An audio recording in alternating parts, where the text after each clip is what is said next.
안녕하세요. 축구 전문 기자 한준입니다. 위르겐 클롭이 감독직에서 물러나고 주셉 과르디올라가 최대 위기를 맞이한 가운데 아르네 슬롯 감독이 축구계의 새로운 대세로 떠오르고 있습니다. 리버풀의 프리미어리그 선두 질주에 이어서 파리 생제르맹과 원정 경기로 치른 2024-2025 시즌 UEFA 챔피언스리그 16강 1차전에서 실리 축구로 1대0 승리를 거뒀는데요. 슬롯 감독의 리버풀이 이번 파리 원정에서 거둔 승리가 현대 축구 전술 흐름에 있어서 어떤 의미를 갖는지, 또 이번 경기에서 이강인 선수가 파리 선수단 안에서 아예 모습을 보이지 못한 배경에 어떤 일들이 있었는지 총정리해드리도록 하겠습니다. 먼저 UEFA 챔피언스리그 16강 1차전 2일차 결과입니다.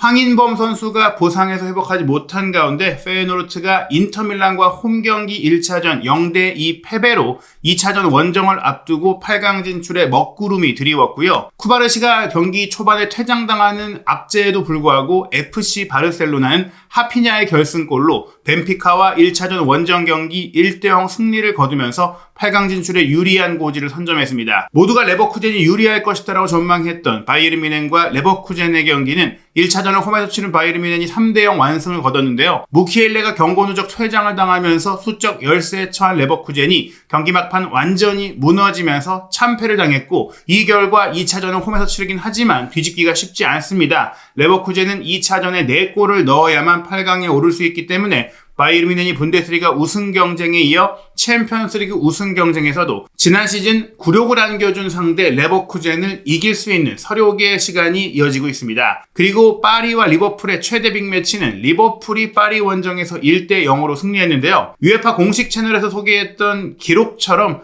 파리가 일방적인 공격을 펼쳤지만 알리송 골키퍼의 폭풍 선방, 그리고 87분에 터진 하비 엘리엇의 극장 결승골을 통해서 리버풀이 승리했습니다. 파리가 무려 65%의 볼 점유율로 경기를 장악했고, 슈팅 숫자가 무려 28대2, 유효 슈팅 9대1, 그러니까 리버풀은 단 하나의 유효 슈팅을 결승골로 연결한 것이죠. 게다가 파리는 패스 성공률이 92%에 달했고 리버풀은 77%, 활동량은 오히려 리버풀이 많았을 정도로 리버풀이 약자의 축구를 하는 이례적인 상황 속에서 파리 원정 승리를 거둬왔다. 최근 리버풀이 맨시티와의 경기를 포함해서 중요 경기에서는 이렇게 실리적인 축구를 적절하게 활용하면서 결국 현대 축구에서 감독의 성공에서 중요한 것은 확고한 철학뿐 아니라 유연한 경기 대응 전략이라는 것을 보여준 결과인 것입니다. 특히 이번 경기 최우수 선수로 선정된 알리송 골키퍼의 폭풍 선방은 축구 경기의 승패가 감독의 전술 전략뿐 아니라 선수 개인의 퍼포먼스에 큰 영향을 받는다는 것을 알 수 있었는데요. 실제로 UEFA의 테크니컬 옵저버 그룹은 이 경기 최우수 선수로 알리송을 선정하면서 별다른 전술적인 면을 지적하지 않았어요. 파리가 경기를 완전히 지배했고 많은 기회를 만들었지만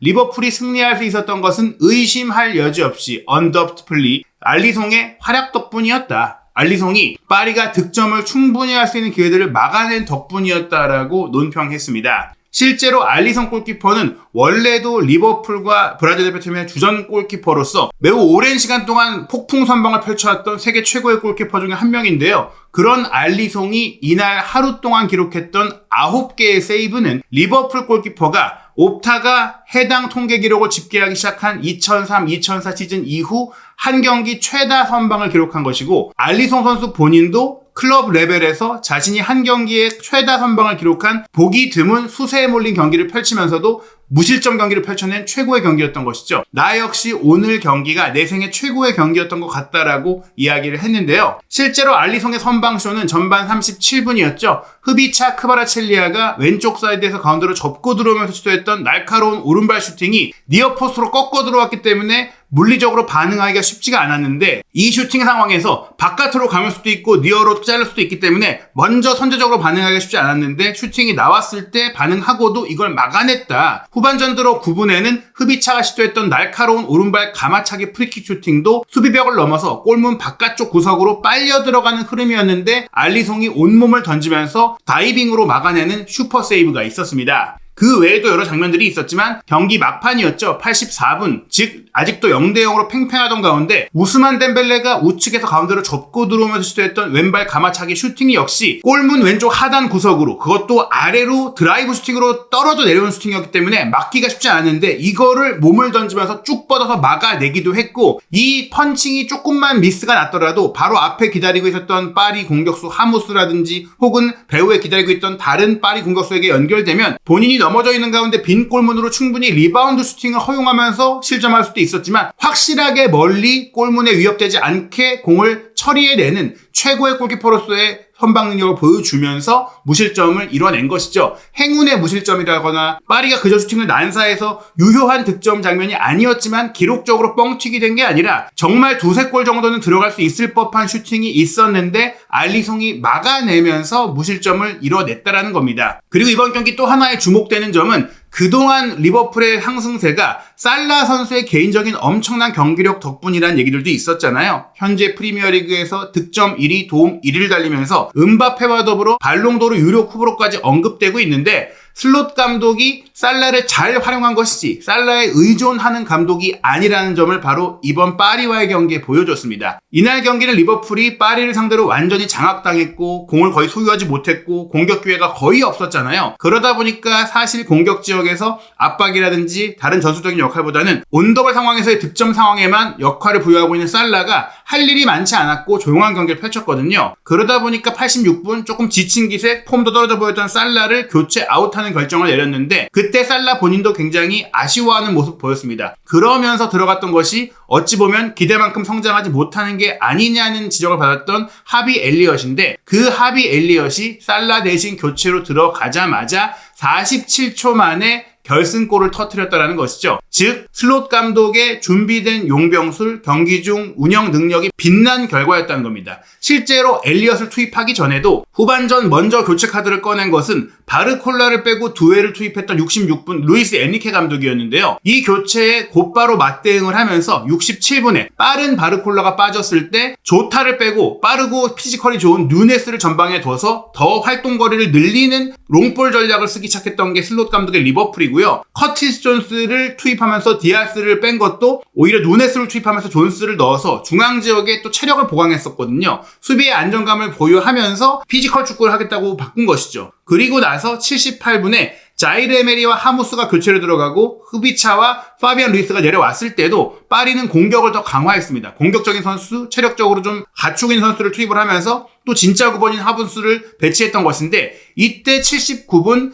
슬롯 감독은 오히려 빌드업 능력이 좋고 수비력적으로는 좀 체력이 떨어지고 있는 흐브라벤 베르를 빼고 더 수비를 열심히 할 수 있는 엔도를 투입했거든요. 그리고 나서 살라를 빼고 엘리엇을 투입했던 것은 조금은 의아한 결정, 이 경기를 무승부로 마치려고 하는 것인가? 앞에서 압박을 더 많이 요구하려는 것인가? 그런 생각을 했는데 오히려 누네스를 살리는, 또 피지컬을 확보한 속도감 있는, 기술보다는 확실한 속공 역습을 통한 득점을 끌어내고자 하던 보관이 있었던 겁니다. 리버풀이 87분에 기록한 결승골 장면은 폭풍 선방을 펼친 알리송 골키퍼가 기점이 됐는데요. 수비라인에서 알리송이 길게 상대 뒷공간으로 롱볼을 때려놓습니다. 완전히 경기를 장악한 파리였기 때문에 수비라인의 위치 자체가 굉장히 높았는데요. 그 뒤를 오프사이드 트랩에 걸리지 않고 뉴네스가 빠져 들어가면서 마르키뉴스와 헤더 경합을 하게 되고 그 헤더 경합에서 승리했어요. 그러나 이 헤더 경합에서 패스를 떨궈준 게 아니라 본인이 헤더를 하고 땅으로 떨어진 공을 다시 경합해서 확보해낸 다음에 오른쪽 반대편 빈 공간으로 침투해 들어오는 하비 엘리엇을 보고 정확하게 안정적으로 패스를 밀어줍니다. 이 플레이는 결국 훈련장에서 준비가 되었던 플레이로 생각이 될 정도로 주저없이 자동적으로 기계적으로 이루어졌는데요. 하비 엘리엇은 이 패스를 받고 나서 빠른 타이밍에 왼발 슈팅을 가져갔고 살짝 굴절된 가운데 골문 구석으로 빨려 들어가는 행운까지 따르면서 리버풀이 단 하나의 유효 슈팅을 이 장면, 롱볼 역습, 단순한 플레이를 통해 만들어냈다는 점은 축구 전술에서 중요한 것은 다양성이다. 상대의 상황, 경기의 상황, 선수의 상황에 맞춰서 최적화된 플레이를 하는 게 중요한 것이지, 내가 항상 공을 소유하고 항상 아름답고 유려한 플레이를 만들고 미학적인 가치를 추구하고 그를 통해서 축구의 진수를 보여주는 것만이 감독의 최정점에 있는 게 아니다라는 것을 슬롯 감독이 저는 보여줬다라고 생각을 합니다. 최고의 선수가 뛰기 어려운 상황이라고 해도 최고의 선수가 그라운드에 없다고 하더라도 최고의 결과를 끌어낼 수 있는 방법을 찾아내는 게 감독의 역할이라는 것을 슬롯 감독이 명확하게 보여준 것이기 때문에 저는 개인적으로 바로 이런 감독, 실리 축구 성향인 무리뉴 감독이라든지 선수를 극대화하는 안첼로티 감독, 전술적인 철학이 확고한 과르디올라 감독, 이런 모든 감독들 중에서도 이렇게 응용력과 대응력이 뛰어난 감독들이 중요하다. 그런 점에서 안첼로티 감독 역시 그런 계열로서 최고의 감독이라고 저는 생각을 해왔는데, 슬롯 감독이 그 뒤를 이을 또 다른 최고급 감독이 나온 게 아니냐, 그런 생각이 들 정도의 결과를 최근에 끌어내고 있다는 것. 최근 팀 전체 컨디션이 조금 하락하고 있지만 아스널이나 맨시티나 또 이번 파리와의 경기처럼 승부처에서 팀이 조금은 흔들릴 때 이런 결과를 끌어낼 수 있다는 것이 감독으로서의 능력이라는 것이죠. 아르네 슬롯 감독은 경기를 마치고 나서 겸손하게 이야기를 하기도 했습니다. 이 경기가 만약 무승부로 끝났다고 하더라도 우리가 여전히 운이 좋은 팀이었을 것입니다 라면서 오늘은 파리가 훨씬 더 나은 팀이었다라고 덕담을 건넸어요. 전반전에 파리가 정말 많은 기회를 잡았고 후반전 역시 파리가 더 나은 팀이었다. 이 경기를 통해서 파리 생제르맹의 축구 수준이 얼마나 높은지 다시금 확인했다라면서 패배를 당할 에니케 감독의 마음도 보듬으면서 그런 팀을 이긴 본인을 더욱더 치켜 세울 수 있는 멋진 인터뷰를 한 것이죠. 이럼에도 불구하고 우리가 경기를 압수할 수 있다고 생각했고, 트랜지션 상황, 공수 전환 상황, 즉 역습으로 갈 때 그들을 해칠 수 있다고 느꼈다라는 말을 통해서 본인의 자신감까지, 겸손함만 있는 게 아니라 그런 상황에서도 내가 이겨낼 수 있다라는 저력까지 믿음을 갖고 있다는 걸 보여준 것이죠. 우리에게 서너 번의 기회가 있었지만 마지막 순간까지 기다렸고, 또 그렇게 투입했던 엘리엇이 큰 순간을 맞이했다. 엘리엇이 분명 본인이 많은 기회를 얻지 못해서 아쉬울 테지만 그는 좋은 선수이다. 그러나 그가 뛰지 못하는 것은 뛰어넘기 힘든 선수들과 경쟁하고 있기 때문이다. 살라가 포지션 경쟁자이기 때문이라는 것이죠. 여기에 소보슬라에도 앞에서 많이 뛰기 때문에 중요한 선수인데 누네스도 마찬가지다. 지금 팀에서 계륵 취급을 받고 있는 누네스조차도 전술적인 카드로 잘 활용해놨고, 그렇게 엘리엇과 누네스가 들어오자마자 함께 결승골을 합작해냈다는 것 자체가 슬롯 감독이 보유한 선수들을 모두 고루 잘 활용할 수 있는 뛰어난 감독이라는 것을 또 한 번 보여주는 겁니다. 그러면서 우리에게 좋은 결과가 나왔지만 그래도 파리의 수준을 느꼈다. 오늘 경기의 기록을 보시면 파리가 챔피언스리그 최고의 팀이라는 것을 아실 수 있을 겁니다라고 또 한 번 자신이 이긴 상대를 칭찬하는데요. 하지만 저는 파리가 이렇게 좋은 팀인 걸 알고 있었기 때문에 그들이 오늘 보인 경기력 얼마나 잘했는지 놀라지 않았습니다. 우리가 기대에 못 미치는 경기, 우리가 부진했던 게 아니라 상대의 실력, 상대가 뛰어났던 것이 문제였고 오늘 그들이 보여준 것입니다. 루이스 에니케 감독은 파리에서 놀라운 팀을 만들었습니다라고 하면서 상대와 나를 동시에 치켜 세울 수 있는 최고의 인터뷰를 한 것입니다. 이 경기 마치고 나서 1차전 일정 마치고 나서 리버풀의 우승 가능성이 옵타의 슈퍼컴퓨터 기준 26.1%까지 상승하면서 우승 후보 1순위가 됐습니다. 물론 벤피카 원정 수적 열세에도 승리했던 바르셀로나도 17.3%로 높고 인터밀란도 대진 흐름상 15.5%로 충분한 기대감을 가지고 있습니다. 그 뒤로 아스널, 레알 마드리드, 바이에른 뮌헨 등이 이어지고 있는데요. 한편 이 경기에 결장한 이강인 선수, 지금 흡이차 크바라첼리아가 합류한 이후에는 명확하게 자리를 잃은 것이 맞습니다. 우스만 덴벨레가 가짜 9번 자리에서 득점력을 폭발시키고 있고 왼쪽 측면에 발빠른 바르콜라가 중요한 전술적인 카드로서 뺄 수 없기 때문에 본래 왼쪽이 주 포지션인 흡이차가 오른쪽에 배치되고 있고 이 오른쪽이 바로 이강인 선수가 주 포지션으로 엔리케 체제에서 뛰고 있는 위치이거든요. 그리고 평균 위치를 보시면 포메이션적으로 7번, 10번 덴벨레와 흡이차가 사실상 두 명의 제로톱으로 투톱에 가깝게 뛰고 있어요. 그러면서 왼쪽 사이드 공격을 바르콜라, 오른쪽 사이드 공격은 2번인 풀백 하키미가 올라와서 처리하고 있거든요. 그 올라온 상황에서 5번 마르키뉴스가 사실상 3백의 오른쪽과 같은 역할을 하고 51번 파초가 3백의 중앙에서 후방 빌드업을 주도하고 25번 누누 벤데스가 속도감 있는 상대의 측면 공격을 막아서기 위한 풀백이 아닌 왼쪽 스토퍼의 역할을 맡았거든요. 그리고 중앙 지역을 지배하기 위해서 노련한 파비안 루이스, 절대적인 1옵션이죠. 비티냐, 그리고 올 시즌에 박투박으로 뛰면서 기술력, 수비력, 압박력 모든 걸 보여주고 있는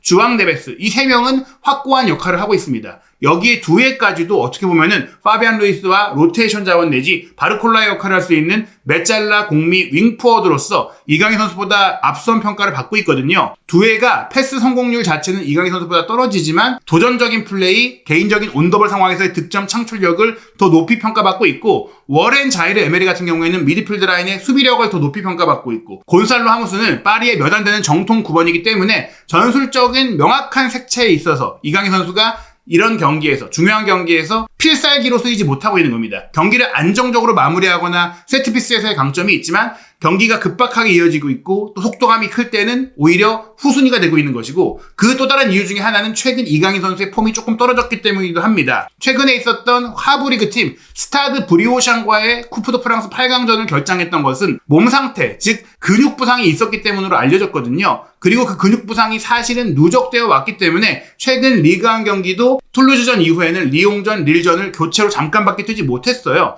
리옹전은 교체로 잠깐 뛰면서도 어시스트를 기록을 했었죠. 그리고 UEFA 챔피언스 리그 플레이오프 경기 스타드 브레스트와의 경기 역시 두 경기 모두 교체로 나왔는데, 결국 이런 부분들은 전술적인 이유도 있고 흡입차가 온 것도 있지만 이강인 선수가 개인적으로 몸 상태의 문제를 느꼈기 때문에 그 영향으로 경기력도 떨어지고 그 영향으로 출전 시간도 줄어들었다고 볼 수 있습니다. 리버풀과의 16강 2차전 경기는 한 골 차로 1차전을 졌기 때문에 두 골 차로 이긴다면 아직 충분히 현실적인 8강 진출 뒤집기 가능성이 있기 때문에 총력을 기울일 것 같은데요. 그렇기 때문에 우선 3월 9일 일요일 새벽 1시에 있을 스타드 렌과의 리그왕 25라운드 경기는 이강인 선수가 선발 출전을 하면서 경기 감각도 끌어올리고 다른 선수들에게 휴식을 줄 가능성이 크거든요. 이때 감각과 경기력을 끌어올린다면 이강인 선수가 리버풀 원정 안필드에서는 충분히 교체 카드로 들어가서 본인의 실력을 프리미어리그 무대에 또 한번 보여줄 수 있는 기회가 될 수 있고, 명확하게 흡입차가 왔고 올 시즌에 2회까지 온 상황에서 이강인 선수가 다음 시즌, 즉 올 여름 이적 시장에는 본인에게 러브콜을 보내고 있는 프리미어리그 팀으로 이적하는 게 저는 좋다고 생각을 하거든요. 이미 리그왕 우승도 확정적이고 쿠프 드 프랑스라든지